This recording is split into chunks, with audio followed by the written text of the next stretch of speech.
Salam dan guten tag guys, Mike daripada Blue Green Motorworks. Hari ini kita ada sebiji F15 X5 Hybrid 40E.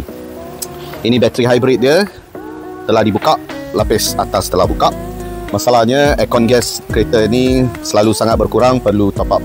Selepas dah check kat depan, dah check cooling coil dia, semuanya tak ada leaking. Last kali kita check kat sini lah. Sebab gas aircon dia ada aliran ke dalam sistem hybrid. Fungsi dia untuk menyujukkan bateri-bateri hybrid ni. Alright, tengok ni. Pipe ni datang daripada bawah. Itu dua biji tu kat situ adalah expansion valve dia. Lepas tu dia ada jaring pipe dia yang lalu ke atas bateri. Nampak ni kesan-kesan ni, kesan minyak semua kat depan ni. Yang ni minyak gas aircon. Sekejap. Alright, ni daripada belakang.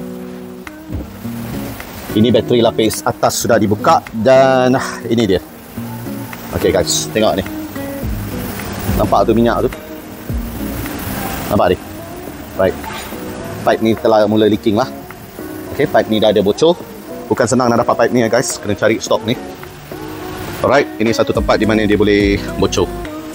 So kalau ada kereta aircon kamu yang depan tu dah tak dapat jumpa mana dia punya leak, kenalah buka tempat hybrid battery ni dan cari. Mungkin dia leaking kat sini. Okay guys, sekian.